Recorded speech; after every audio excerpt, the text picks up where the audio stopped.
Hi, good morning, and welcome to episode 48 of the Whips and Whimsy podcast. My name is Zena, if my pronouns are they, them. I am so happy you are joining me here today. This is my YouTube channel where I talk about all the things I have been knitting on, crafting on, or reading lately. That's usually at the end. So thank you so much for joining me. That sounds a good time. Let's hang out for a little bit, grab a snack, grab a craft, grab something to sip on, because we will be hydrating together through this episode. This morning, I did not go to Dunks the way that I have been for the last month. I like my takeout to feel like a treat, and it was not feeling like a treat anymore, so I just made coffee. But I will say, the last couple weeks I've gotten banana flavored coffee, and I love it. So what I did do this week was I ordered myself a bottle of the banana bread flavored syrup. So this is just basic B-word instant coffee with oat milk and banana bread syrup, and it tastes incredible. So sometimes you don't need to spend money per cup. Sometimes you can just use the things you have in your house. And that's my first tangent of the day. If you're new here, we do that a lot. Yeah, anyway, other things. So yeah, today is Saturday, May 2nd. Yesterday was Beltane. Happy Beltane, if that is something that you celebrate. It's something I celebrate. It is like thoroughly late spring, and it is still cold. For some reason. Like, I'm wearing knit socks today. In fact, let's do a sock check. Here's a sock that I'm wearing. I made these multiple years ago. They're one of the oldest pairs in my stash of hand knit socks. It's a socks on a plain pattern knit in stroll tweed in the color North Pole Heather is the colorway. Had to think about that one for a second. Yeah, so that's the sock shack. That's what I'm drinking. Anything else? I'm also, you can barely see it. For some reason, I feel like the angles of the camera are weird today, but I don't know why, because I keep the settings the same. Anyway, I'm wearing my Boston Fleet hoodie today. The Boston Fleet is the PWHL team for Boston, so the women's hockey team. We have a bunch of Olympians on our team, which is really freaking cool. For exactly 2 days, Boston had both the Fleet and the Bruins in the playoffs at the same time, and it was a good time to be in Boston. And then the Bruins messed it up by losing yesterday, so we no longer have two teams in the playoffs, but honestly, my money's on the women anyway. Figuratively, I don't sports bet. Anyway, sports betting is dumb, but women's sports is awesome. So, yeah, the Fleet play tonight, and I will be tuning in. You can actually watch them for free on YouTube if you want to get into watching women's hockey. Just look for the PWHL. And that is enough off-topic things. Let's dive into the knitting after I have one more sip of coffee. I would like it to be known, I am not caffeinated. You're just getting me on a normal Saturday morning. So yeah. Today I have tiny pigs to show. I have one pair of finished objects. I have two works in progress. I have some yarn acquisitions to show, and I also have some books that I picked up last week during Independent Bookstore Day. I also did not write this into my notes, but I did work on my spinning a little bit. I'm not going to show it because I don't know how to show progress when it's just like there's less floof than there was before, but you can admire it in the background. So anyway, let's get into it. So first things first, the best part of the episode. I knit some tiny pigs again this week. I missed making these, and also I don't have as many as I used to, so I need to replenish my pig supply. I also have a pigtail, T-A-L-E, pigtail. See what I did there? And that is a week ago. I took one of my tiny pigs to the nurses at the allergy specialist I go to for my allergy shots that I get weekly. I asked them to name him. I came back this week. They were waiting for me. And they were like, Zenith, we named him Tofu. And I was like, oh my God. And then I went to get my shot. So I like went behind the desk and they had made him a little name tag. He's on the desk with a name tag. It says Tofu. I need to make more pigs. I was also... I'm debating whether I want to say this because the people I'm about to speak about have access to this YouTube channel but don't regularly watch it.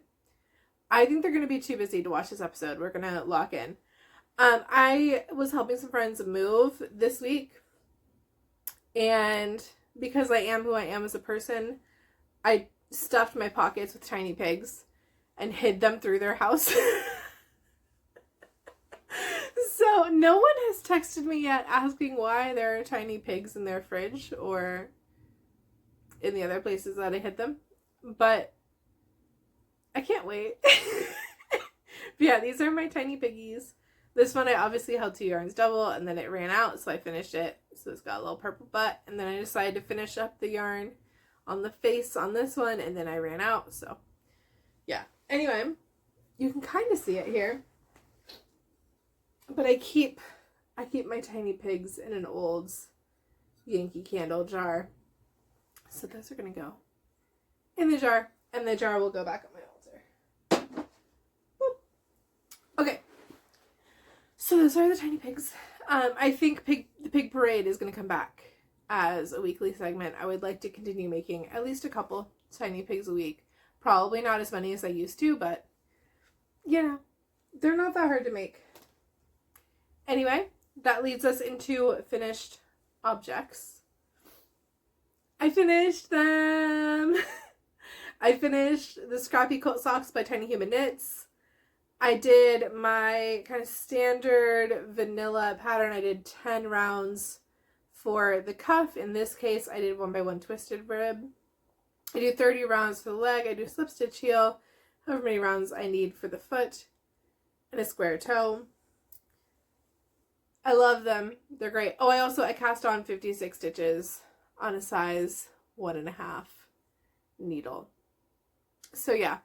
I think that's all I have to say about those. They're pretty straightforward. Yeah. They're cute. I love them. I love the colors. Those are going to be a gift for someone, and I'm really excited because I think that that person is really going to love those socks. Okay.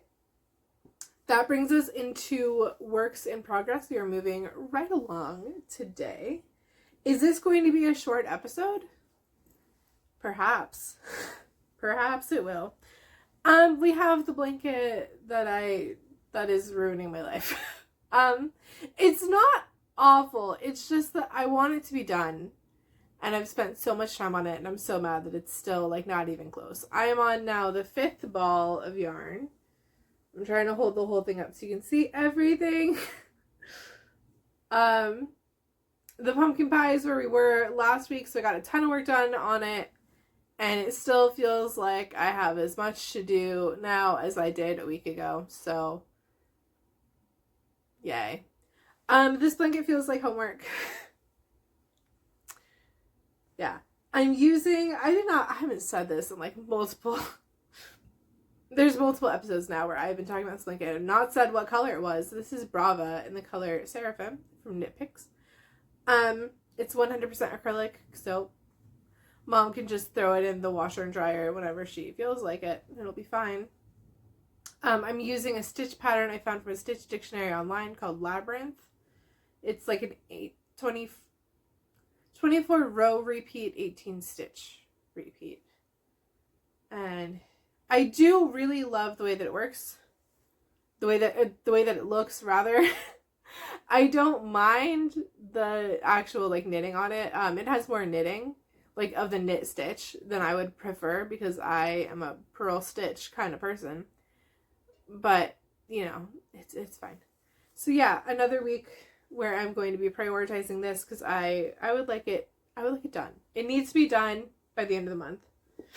And it's a little bit stressing me out. Anyway, that's the blanket. Oh, I will say, I've been working on that every day while I listen to a podcast. And then I also, when I finish my pair of socks for the week, I also just work on that until it's time to cast on another pair of socks. I like to cast on a pair of socks every Friday, and then I finish a pair of socks a week so that I can cast on another pair of socks on the following Friday. So speaking of socks and Fridays, yesterday was Friday, so I cast on a pair of socks. Crazy. So this is in the bag.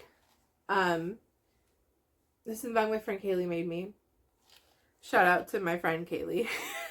And I cast on some Felici this week. So this is an older colorway, I think. And this is Felici in the color Beatnik. And then I just picked a random mystery mini skein out of my stash because I thought the colors worked well. I didn't realize when I picked it that it was going to be touching the purple, so it's like purple on purple, but it's fine. I did something a little bit different with the cup. I did 15 rounds instead of 10. And I also did standard 1x1 ribbing rather than 1x1 twisted. Gonna see how I feel about it.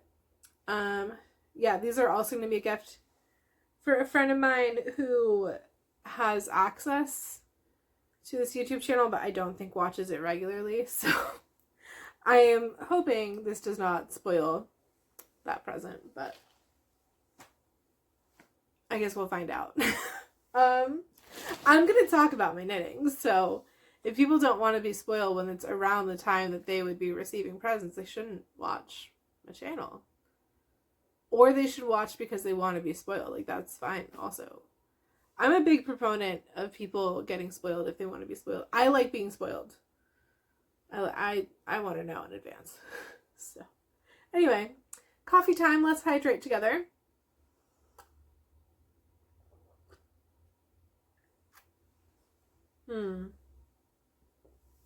It really does taste like banana bread. Anyway, I ordered some yarn from the Pick of Knits, Knit Picks. I'm gonna pause this real quick to open it. She's open. So here's the deal. I don't need any yarn. I'm not sure where I'm gonna put these yarns because I don't have room for them anywhere.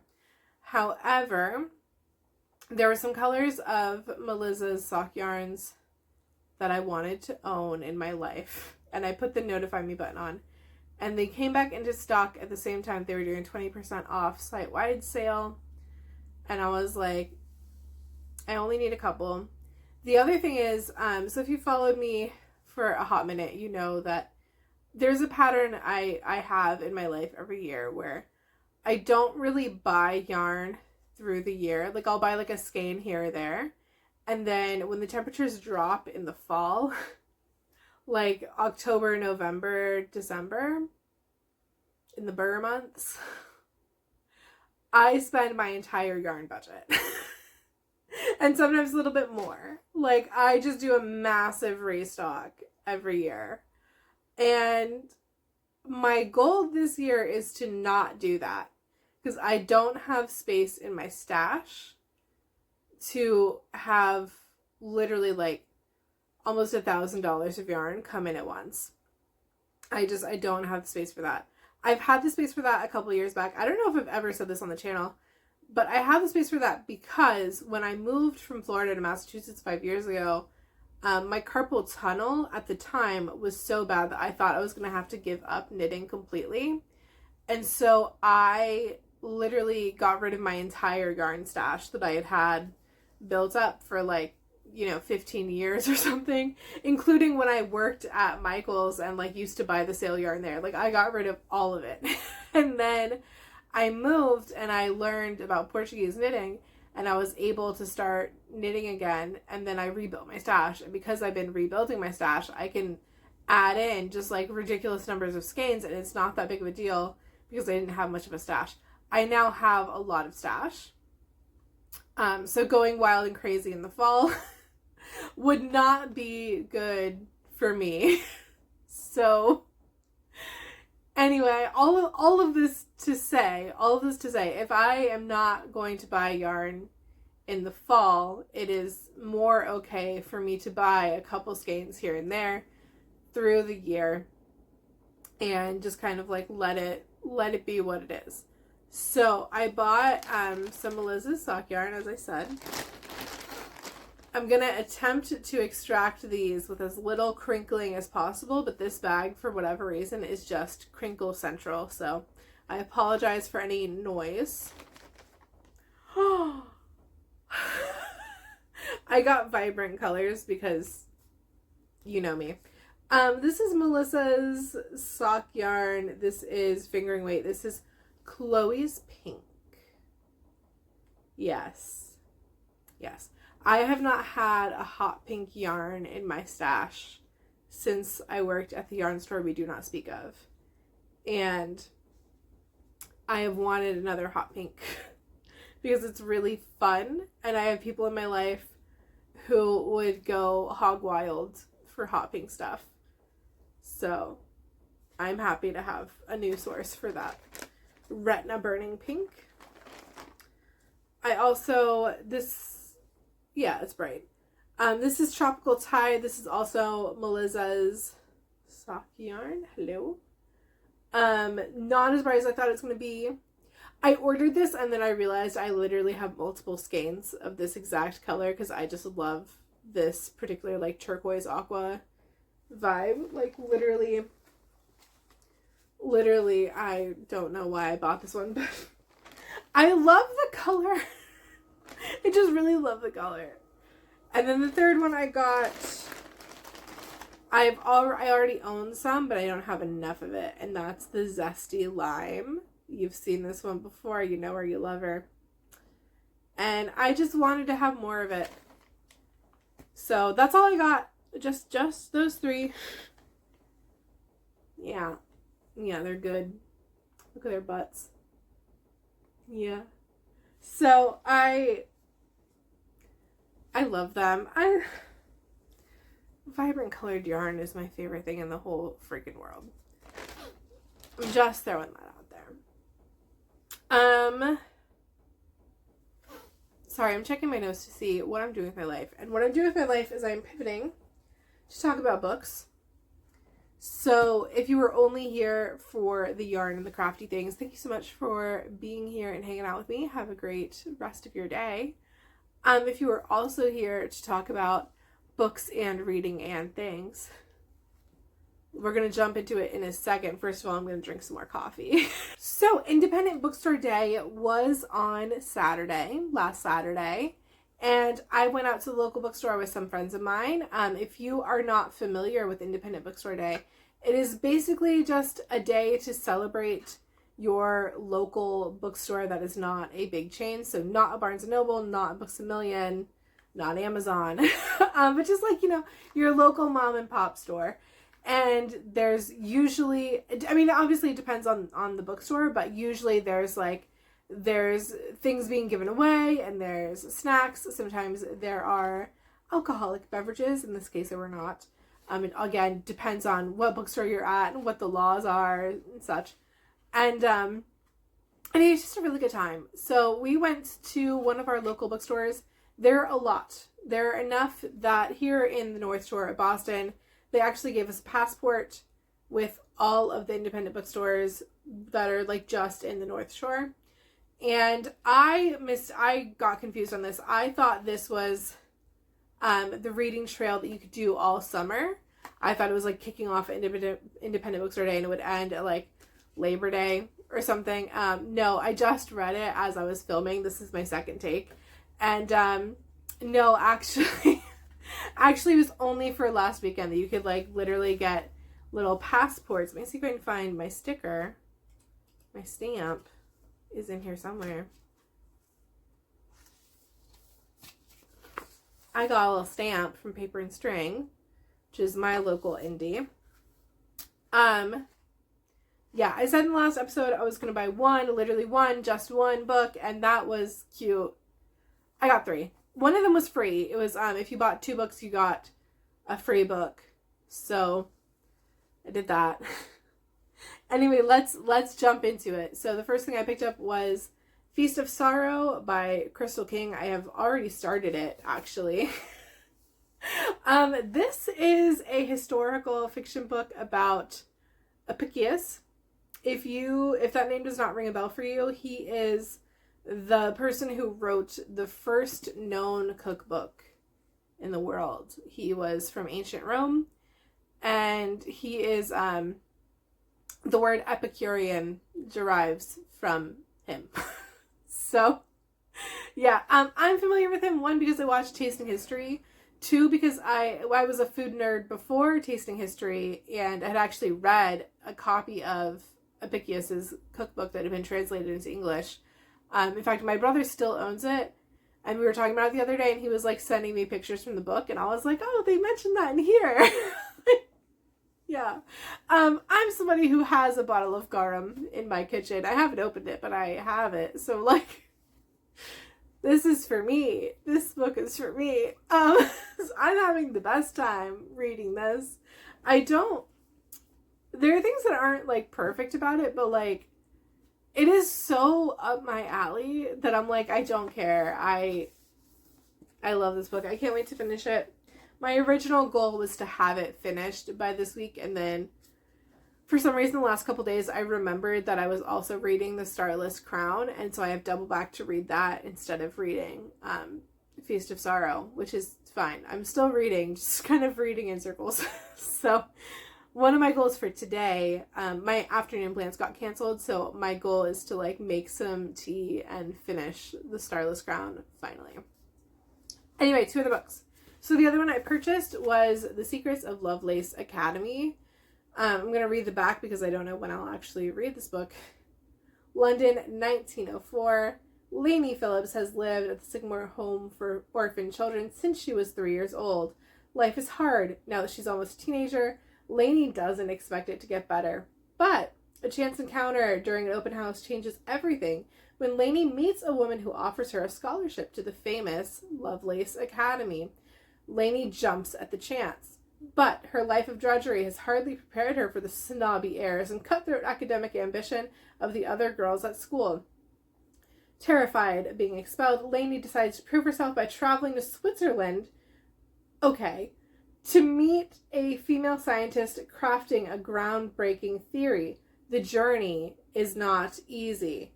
Lainey must rely on her own wit, as well as a mysterious boy who has yet to prove himself as friend or foe. But the real test is what awaits her in Switzerland, at the home of Mileva Merrick, wife of Albert Einstein.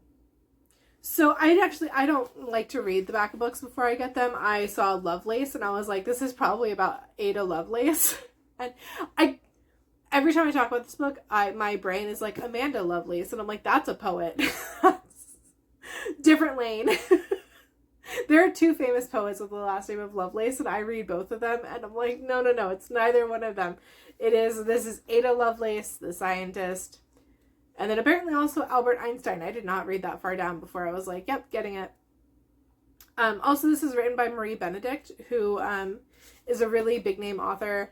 Back when I worked in book selling, it was a huge deal if we could even like partially partner with Marie Benedict. In fact, the store I worked in was too small for her, but our local Friends of the Library was incredibly robust, and so they would book Marie Benedict, and we would come in and like have a booth there because we did not have the space or the venue to host Marie Benedict. She's such a big deal.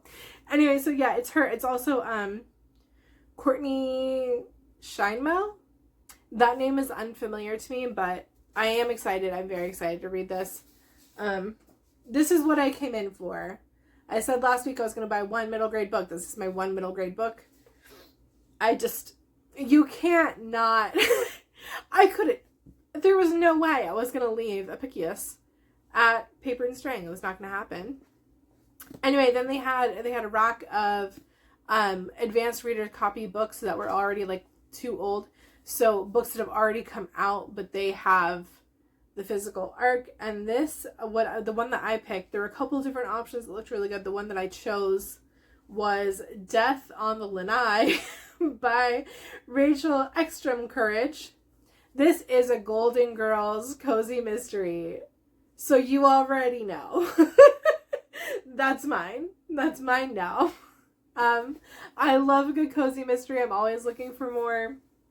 I am forever mad that cozy mysteries are not more of a thing in parts of the world that are not rural Florida, because I think they're so freaking good. I don't get why everyone isn't reading them all the time. They're just so whimsical and silly and perfect. Anyway, in theory, we should be done talking about Independent Bookstore Day, but we are not done talking about Independent Bookstore Day because more things happened while we were in the store. First of all, there's someone on YouTube who cooks who also has a cookbook. Her name is Jen Luca, and her last name is Leuke. I don't actually know how to pronounce that. I'm just doing my best. And she has a cookbook. The cookbook was at the store, and it's called Don't Think About Dinner. And I was pointing it out to a friend of mine because I was like, oh, she's a local author. She lives in Boston.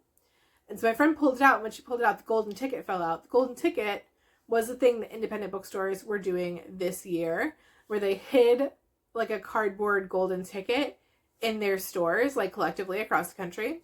And if you found one, then the person who found it wins 12 free audiobooks from Libro.fm.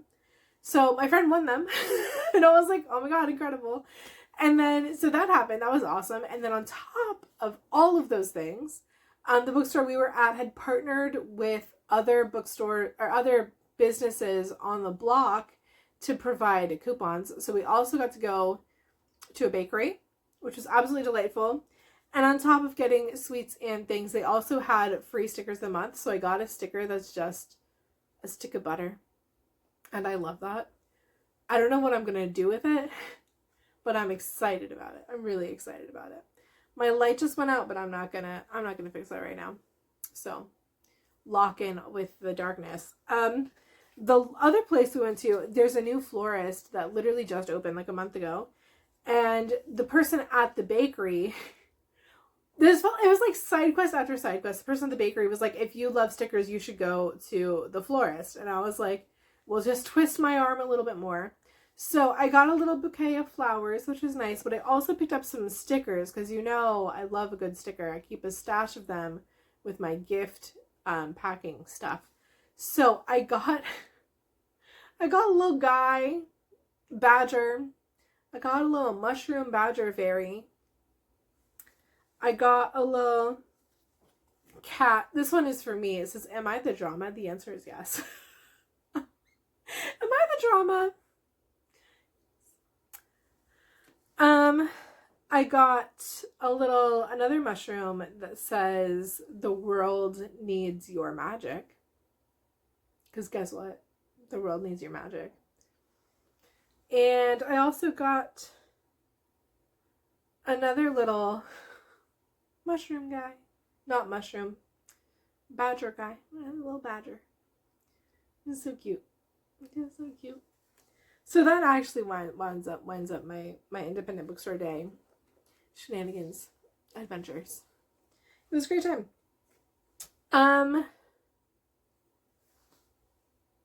As I check my notes to see what else I want to talk about. Oh, I want to talk about obviously my knitted blanket is no longer in the same position. So nothing's wrong with it. Every month, every 2 months, I gather all the blankets around my room and I throw them through the wash, throw them through the dryer. And I decided that I didn't want to have it on display because I've never actually used that blanket as its intended purpose as a blanket. So it's on my reading chair with another blanket because it's not very warm actually, and it's still cold here. It's going to be great to use in the summer when it's like, when it's not as cold. But anyway, this blanket here is actually the first quilt I ever made. And I don't use it very often, so this is a perfect little use for it. So there's that. I've already talked about hockey. I've already talked about Beltane.